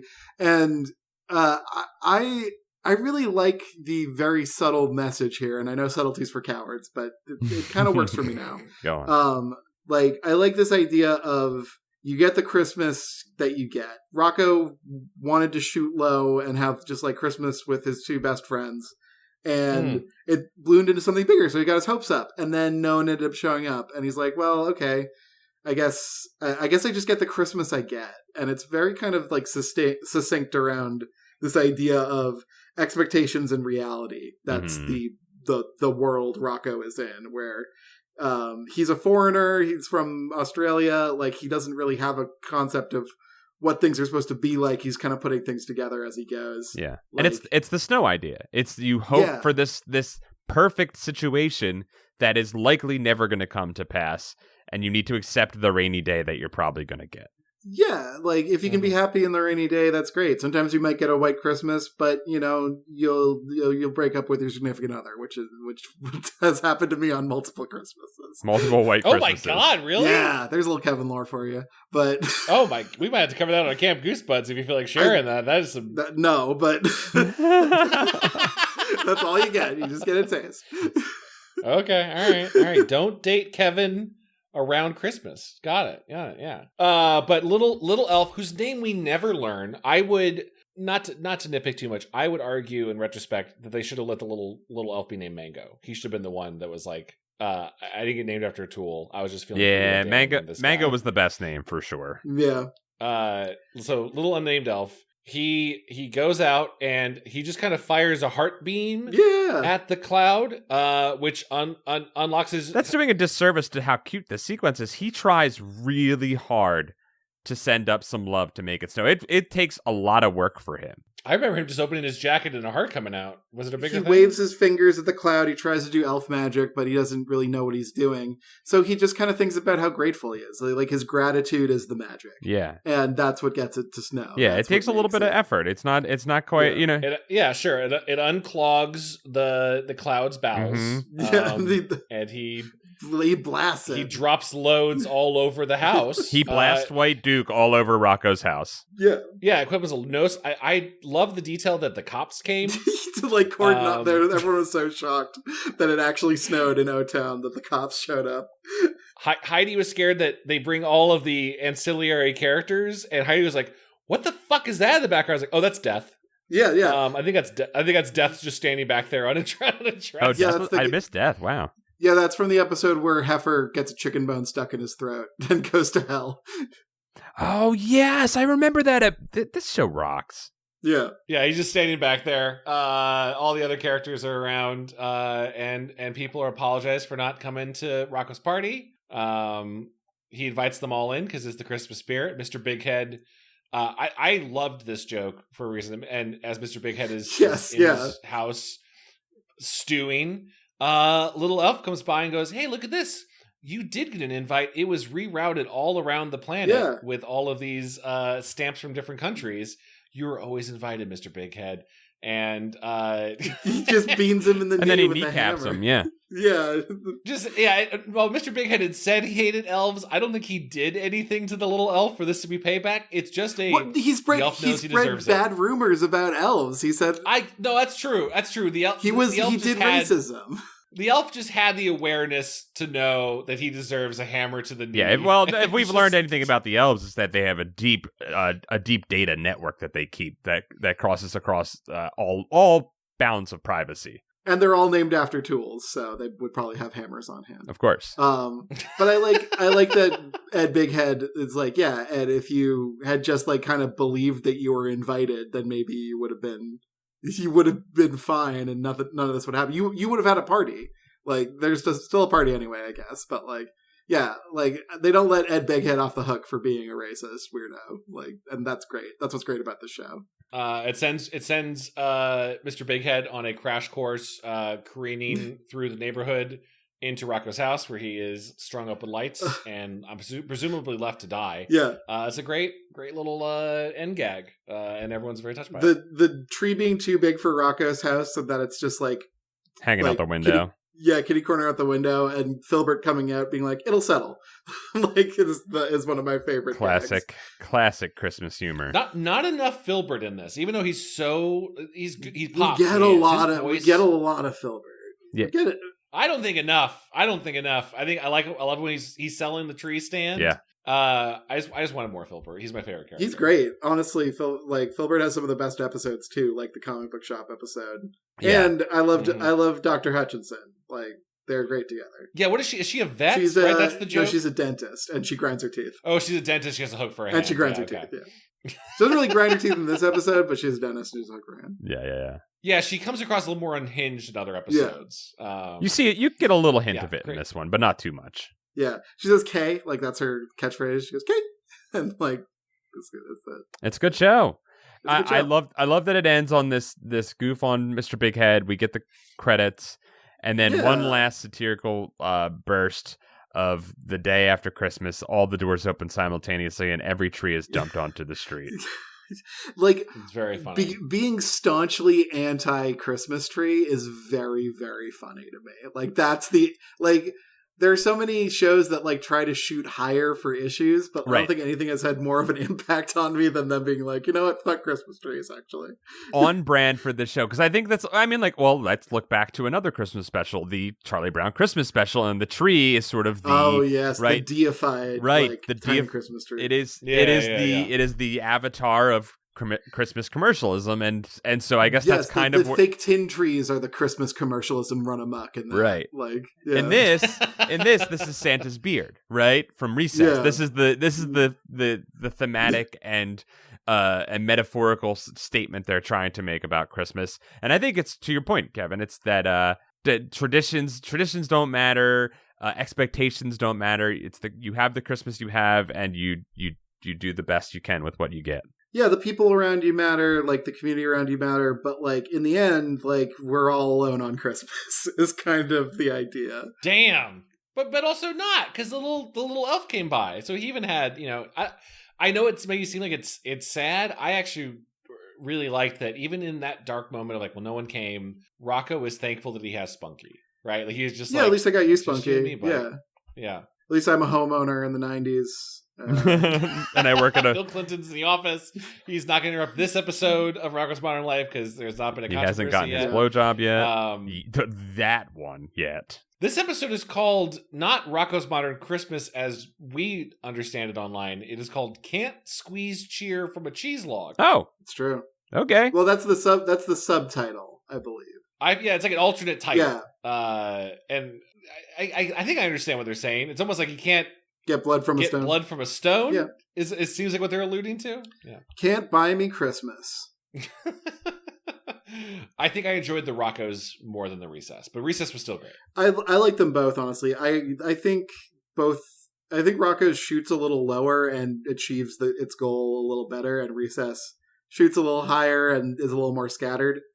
Yeah, I think Recess tiptoes into your kind of a little bit more, like I said, like bog standard Christmas, anti-Christmas category, whereas Rocko is still anti-Christmas, but I don't know. It's not like you said, it's not trying to be anti-Christmas. It's sort of just, I think it's looking at aspects of Christmas more than it's looking at the entire day. Yeah, it's questioning, you know, and like I don't think Recess is allowed to be questioning as a Disney property. It's not allowed to like question Santa. It's just sort of treading a regular path in its own way. Like, right. Recess wants to say something and feel good about having said something high-minded, and Rocko just wants to take the piss. But also, I felt more at the end of Rocko's more inspiring, honestly. I agree. Yeah. I agree. I like the fact that the big heads are still, you know, invited at the end. I like the fact that they have to figure out how to make it work with your weird racist neighbor, I guess. Like, maybe he doesn't have to come to the party or whatever. Well, he gets what he deserves. Right? He gets a hammer to the knee. Yeah, kneecap him. Philly style. He gets what he deserves, and then gets strung up. Yeah. Has that been a episode? Anything else you guys want to say about either of these episodes? I want to say happy holidays to both of you. I want to say, this isn't the last time we're going to record this year, but we are all together now, and I love you guys. Merry happy holidays. Yeah, Merry holidays, guys, and I want to send the best wishes from the heart of Chevy LaGrange to both of you. Leave a Suntory highball out for Chevy LaGrange on Christmas night. Happy holidays to you both and to you listeners. And also, I just want to say that because it didn't come up naturally, I thought it was interesting that Gretchen in Recess is voiced by Ashley Johnson, who's the voice of Ellie from The Last of Us. Whoa, that's awesome. Neat. That's a very different character than The Last of Us. She's one of my favorite. She's my favorite of the Recess crew, so that's great. I often also liked Gretchen a lot. Gretchen kicks ass. But I was like, oh, good for you, Ashley Johnson. Gretchen is a lot like some of the girls I play D&D with. Well, yeah, that sounds. Yeah, like, I know. Yeah, I know. Big shot. I played D&D with Gretchen. Yeah, the girl who dressed up as a druid for the Christmas pageant. Yeah, I would. Yeah, Gretchen kicks ass. I'd most want to hang out with Claudia and Spinelli, I think. Is that her name? Wait, we just said it. Charlotte? Spinelli. Spinelli and Gretchen. Who's Ashley Johnson? I just said her name. My brain, it just left my brain. Gretchen. Sorry, I don't know. Wait, Claudia. Gretchen and Spinelli. I think are the two I'd most want to hang out with. Not Mikey. I'd hang out with Mikey. I don't want to hang out with myself. It's like how Senshi is me in Delicious in Dungeon, but I want to hang out with Chilchuck. Yeah, you have enough of you. Yeah. You want the other flavors. I get me. I understand that much. It's like the Seinfeld where he dates himself, and he's like, I don't like me. Yeah. I like dating 17-year-olds, he says. Got him. I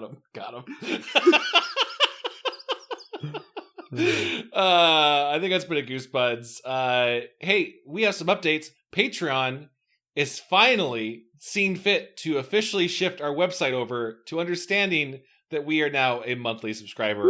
We're in the pipe 5x5. You may update to your $5 tier. Wait, no, sorry, it's $10 now. Well, we do it too. We have both. We have a $5 tier. We have a $10 tier. But the $10 tier is probably where you're at. I think the majority of our patrons were on the the $10 is where you were at. Did I say that? I don't know. I lost track of what I was saying. Paul, you're doing great. I'm killing it. If you're a longtime patron of ours, you may have to log into your Patreon account and shift your tier around. We got put onto this monthly plan kind of in a hurried, sort of glitchy Patreon way. We're doing the best we can, and we're happy that you're sticking with us, but you may have to navigate your account to the new tiers. In fact, you will definitely have to do that if you want to keep getting your Patreon. Yeah, if you haven't done that, please. We're going to make this be the last month where the usual rewards go to the old tiers and the new tiers. So if you haven't updated, please do so. If you haven't subscribed to Patreon, let me tell you all the cool stuff that's going to happen. At 7 different tiers, you can get access to our Discord, which is a really cool community. You can vote on what books we're covering next when we put polls out.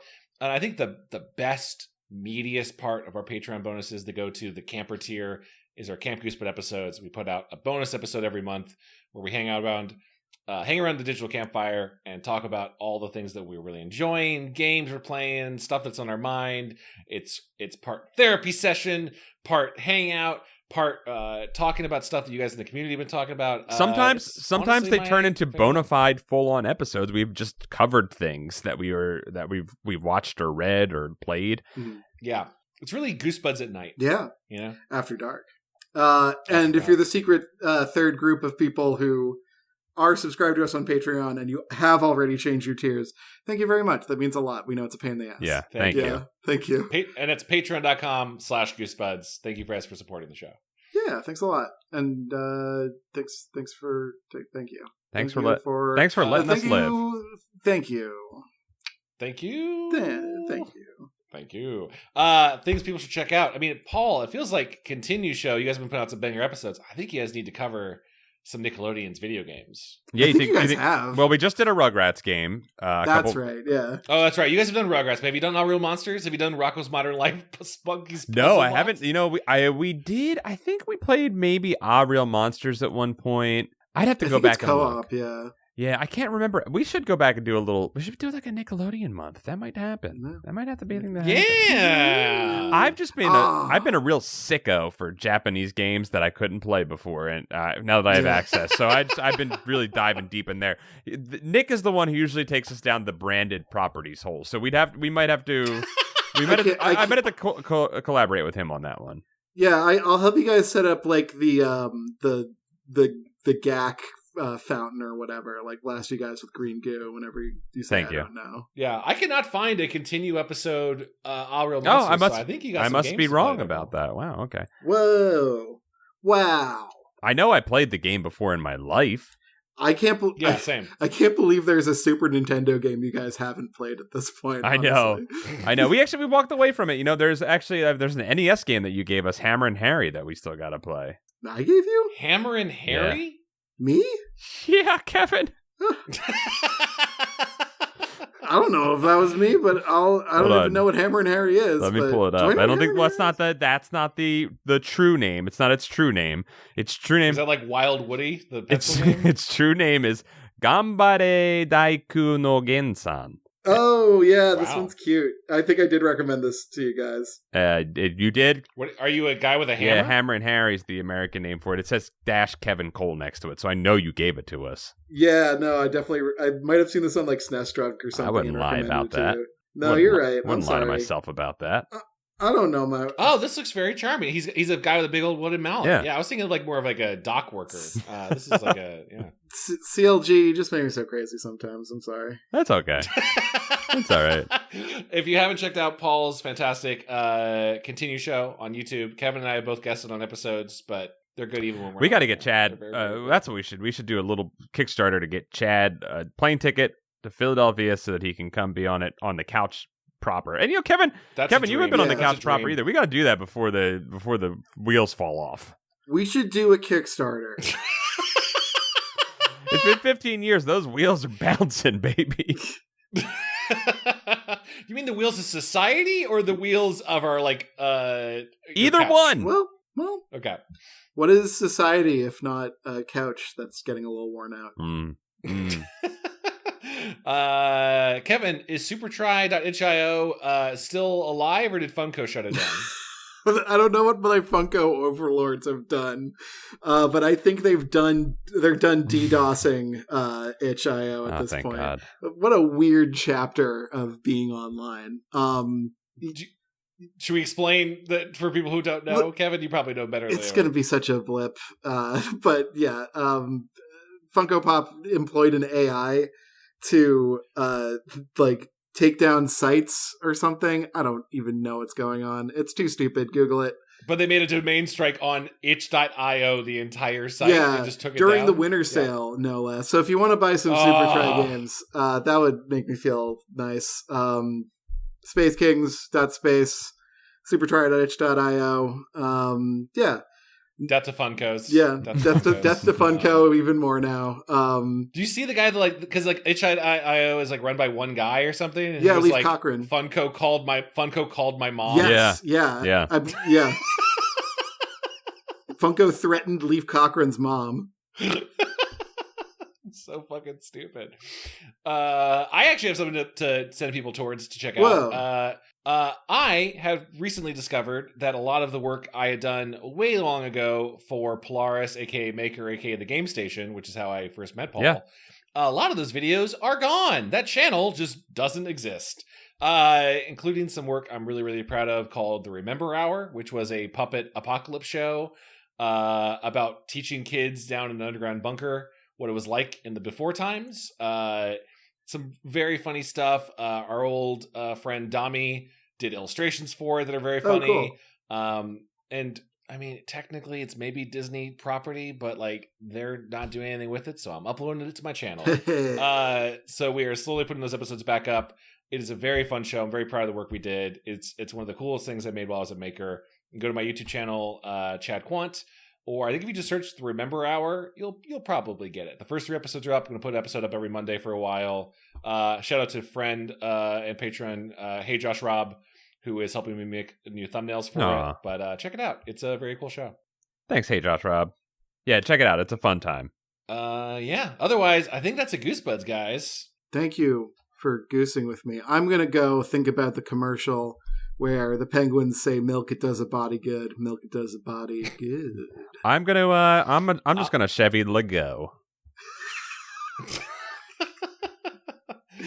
I love you all. Happy holidays, everyone. Happy we'll see you next time. Chevy LaGrange, baby. Chevy LaGrange. Bye-bye. CLG out.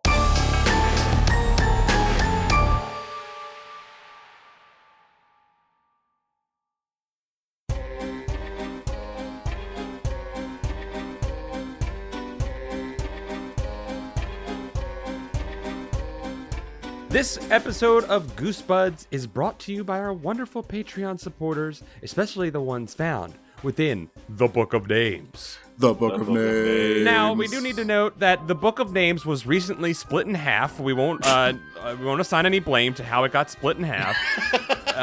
So Patreon split the church. So we had to build a new Book of Names, and there are some names that have been written down in it, but we will be picking up the shattered and tattered and falling apart husk and reading the old names from it too. But please, if your name is in the old Book of Names, you must update your name to the new Book of Names, please, before it falls apart. Please. This month is the last month the old Book of Names will be held together with duct tape and dreams, and you gotta update.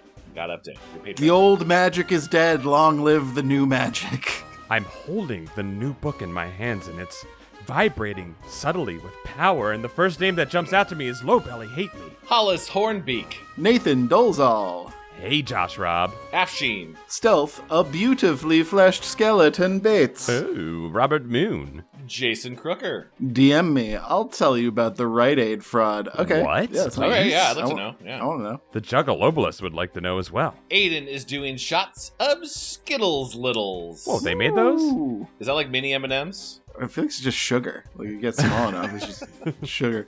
Gregory D. Warren. All of us are really just eating different textures of sugar. Levi Than. The John D. and Catherine T. MacArthur Foundation. Also made of sugar. And bones. Sugar and bones. That's all Skittles is sugar and bones. And sometimes bugs. Yanni Markovina. Carl. Brooke X. Christian Vanskiver. Zach Connor. Carson Brookenbean. Tevin Ticklebean whispers, rich people are a scam, and releases the arrow. The Arrow. Hell yeah! Get him. Thunk. Right in the head. Boink. Luke. Period. Wow. Matt McClellan. Juan Jalapena. Keith Halcrow. Clay McCarty. Yow Gargarin. Matthew Sutton. You did I it. did that again. I did that Yeah. right. I didn't say the right term. Night. Clay Okay. McCarty, a.k.a. Yowie Gargarin. Okay. Gagarin. Gagarin. Yowie Gagarin. Yeah, just throw an Irish accent on it. It'll fix Yeah. it. Yeah, I'll fix it. Matthew Sutton. Russell Kasberg. Sarah Kemp. MC Hamster commits his body to the ice. Good, your Welcome. warmth will melt it. No. Yo. Otis Platterman. Kieran McNamara. Nothing's hotter than an MC Hamster streak. Coleman Laguza. Jonas Enevoldsen. Bryce Urey. Meta for the metaphor. New music coming soon. Cool. Some of Chad's bird friends. Nicholas Maloney. Need more kimchi. Logan Derby. Callum Monster Misfire West. Generally depressing. Philip Reynolds. Nate Bit G. Ryan R. Davis. Scott Wable. Resident Lorcana guy. Get them inks and those colors and lore points, my guy. May your lands always be Disneylands. Nice. Oh, damn, that was good. Evdog is impressed. Gluten-free Rocky Mountain Oysters. Megan McCormick Mason. Sprinkle buns. Mike Hart. SSJ Trogdor. Cassandra Harris. Max Boltzmann. Farah. Mike Spaghetti Jones. Questo Goblingo. Great guy, good lord, what the hell? I like that one, Quest. Kyle O'Neill. Red Baron. Saturn Video. Kiwi of Lerv. Hurt, aka Cyberbully. Max is a box that shoots death. Oh no. Huh. Logan Kilgus. Ferratu. Vampire at Law. Phil Force, prophet of Paul Christ. Whoa. Your god is an awesome god. Whoops. Deleted it. Whoops, deleted it. Nope, it's back. It's fine. It's fine. The book is fine. Problem Child 2 on DVD. I'm looking for Solution Adult. So John Ritter was. He was the solution of the... Actually, he wasn't very good at solutions either in that. He was the real problem child. Whoa. Odin's _ eye hole. J. Farr's Ice Mall is excited to announce we are opening 2 new stores, Paranoia Shop and Wonderskin Emporium. Come on down today. My lawyers will be contacting you soon, J. Farr. Bob Cabbage. You okay? Bob Cabbage. Bob Cabbage. Bob Cabbage. Gage. Now listen here, Jack. This is Bob Cabbage. Tim I. Healy. MC Fright. Caleb and Michael watched Transformers 1 and it was way better than Transformers 5. Why did you guys tell us to watch that one? Because the number is higher. So it makes it better. Lumo Nuva. Tall glass of dumb bitch juice might actually be pee. Oh no. Oh, no. Well, let's just try it and find out. Yeah, better drink it. It's sterile. Treehouse of Jorge 4 Resurrection. Ooh. Carly Beth's parents, 808. Carly Beth has been in Horrorland for almost a year. Should we be getting worried? Nah, you're fine. Nah, don't worry about it. Big ol' dumb burb, cherried night manor! Exclamation Nice. That point. rocks. The names are splintering the realities of it a little bit. Like the book itself. Felix. Quinn! Daniel Lavelle. Nathan Golindo. Mary Wolfmas! Mary Wolfmas. Mary Wolfness. J. Fen Crane. Eric. Ari. Respect me, daddy. Ben Little, the best man for his best friend. That's what it says. Haptic. Family Truckster. Smithios. And Snack Reiner. Thank you all for being in the new Book of Names and shifting your tier to the new Camp tier, a monthly sub. Thank you so much for doing that and keeping the show going. And now here's the old book of names. Oh, I'm cradling the old book. It's falling apart.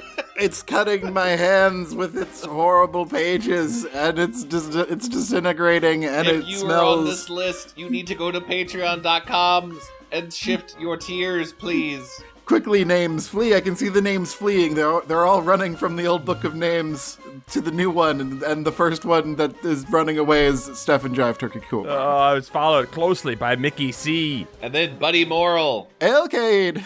Mel Gibson. Dango Twists, Zan Tickles. Brian Wells. Clay Castle, Miguel Pardo. John Keaty. Calf, Cody Redfield. Bradford Coulter. Jar Jar Slinks, Chosen One. Up and Champ. Jonas Engman, Anthony Mulberry. Elusive Koala. Jesus Christ. Better make it over to the new name. I like saying Jesus Christ. Jeremy Lowe. Brian Hobb. Good for you would be to go to the new Book of Names. Joe, Spooky Digital Ghost. Tierney, you're gonna be a ghost if you don't get out of the Book of Names and into the new Book of Names. Tom Whittam. Log into patreon.com. Type your name. Type your name. Andrew Chadwick can't figure out how to ship a made brandy old-fashioned sour, but will gladly mail garlic dill pickles next summer. Thank you, Andrew. Mail your name to the new book, too. Lord Cornwallis, you know what to do. Murph EP. Very EP on down to the new book of names. Rushy Glenn, do it quick. I just thought you were getting... It's like, well, this one satisfies he could rush to the new Book of Names and just do it quick was very, very funny. That's what your joke was. I'm explaining it. It was very funny. Chip Handsome. Tanya Turtle. Timothy Misodoulakis. Ham_boat. Raymond Hernandez. The Crowfens, but seasonal. Wow. John Barber. Jeff Coffey. Kelsey Kinnaman. Tobias Clark. Xavier Jimenez Castillo. Chris Putrikis. Scotty Pippen. Dungeon Kappa. Zach Ware. Lip Duck. Meet Virginia. Estamena, Lord of Paul's Pants. Chris Handjob Ghost that came out of the TV Nelson. Diet Soda. Paul Grasso. Joe, a regular name, Scott. Lamb. Woof, woof, woof, woof, woof. You nailed it. Thank you. A pair of Scots. Levi Kidder. David Gray. Hugh Bolin. Zambambino. Ah, the Meatloaf. Joe Gorman. Interesting. Burger's functioning replacement for Kevin's heart.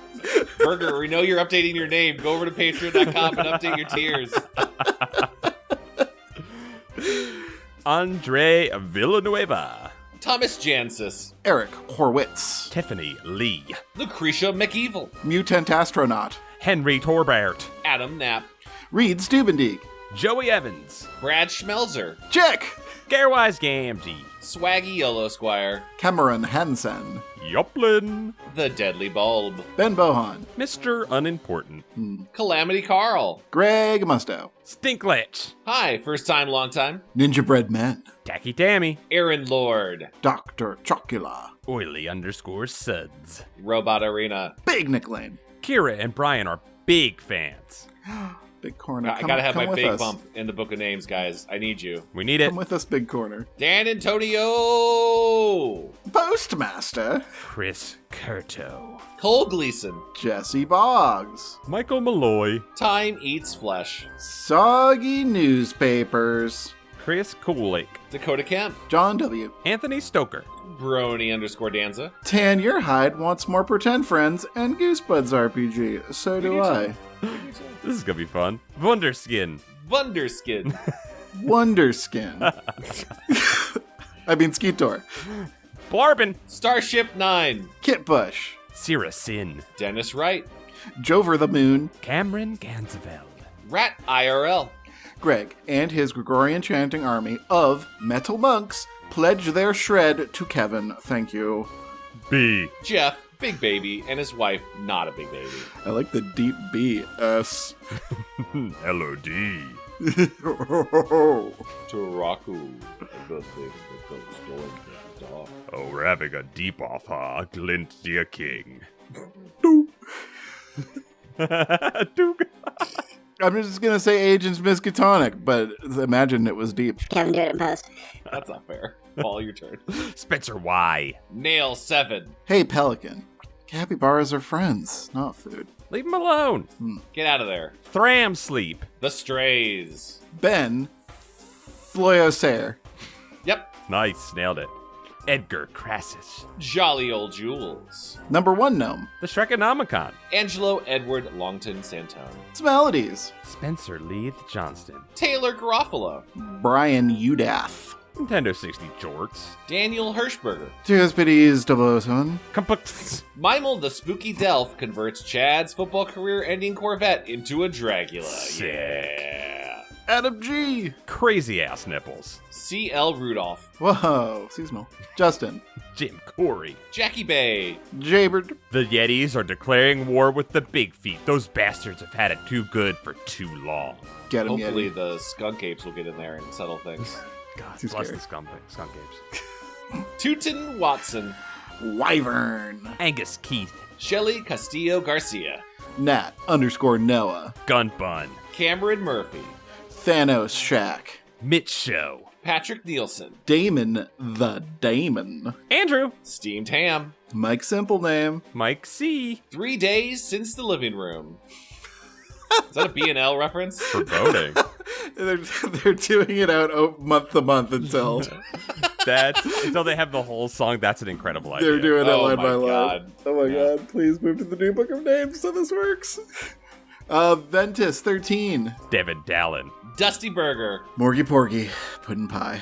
Autumn. Noki Station. Emily Donaldson. Surely not unique. And Avery. Again, thank you all for the support, but if you're on this last book, get to the new tiers. The water's rising. This book's floating out to the ocean. Curry. We Hurry! need you. We love you all. Thank you. We love you. Help Thank you. us. Bye. Thank you. Bye. Help Help us.